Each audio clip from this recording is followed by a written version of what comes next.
Good evening. Oh, I guess it's not evening. Morning. Good morning.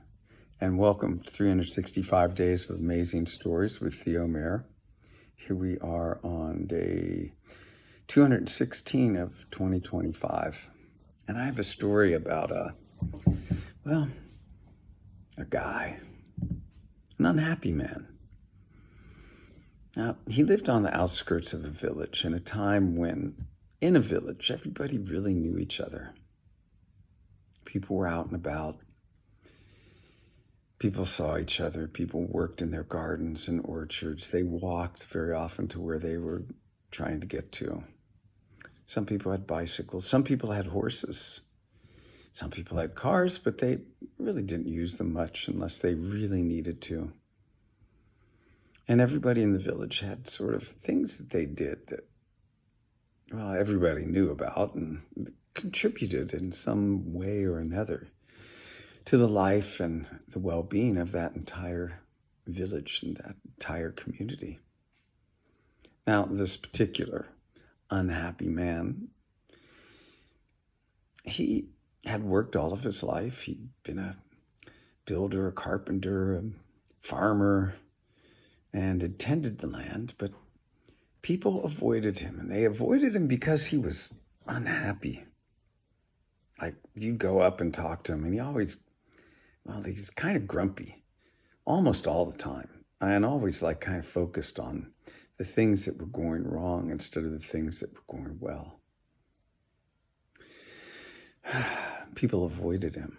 They didn't go over and share a cup of coffee or a cup of tea. They didn't go over and bring him a jar of honey. They didn't expect anything in return from him because, again, he was kind of a grumpy guy. They expected that any time they might go over there, he would address them in a way that was less than uplifting.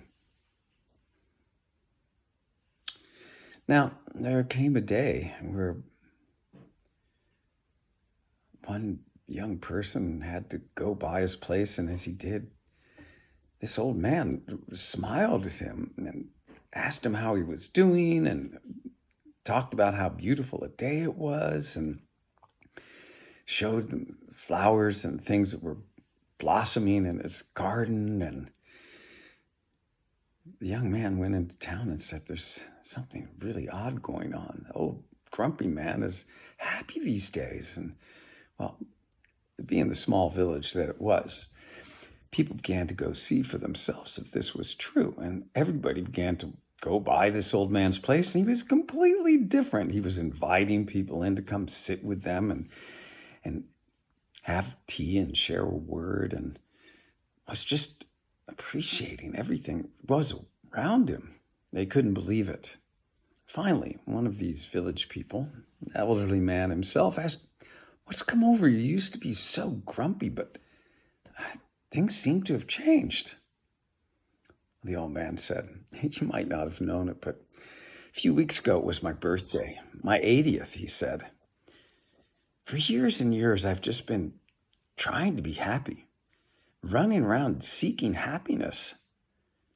Finally, I thought, this is ridiculous. I don't find happiness anywhere. So I decided I might as well enjoy myself instead of trying to be happy. And so, I found life is actually kind of enjoyable. And so I'm enjoying myself these days and enjoying the life that I have and the days that I have and the time that I have. And, that's all there is to it. I thought I'd enjoy my life and instead of trying to be happy." Well, this younger friend kind of opened his eyes, one in astonishment, the other way, also in kind of an enlightening sort of way. He said, "Thank you so much for sharing that." And he said, I know myself, I can tend to, try to be happy instead of just enjoying life. And off he went. And ever after that old grumpy man who wasn't grumpy anymore became an inspiration really to the whole village. As far as I know, if you walk through that village this very day, the smiles on people's faces are a little bit, well, more than other places you might visit.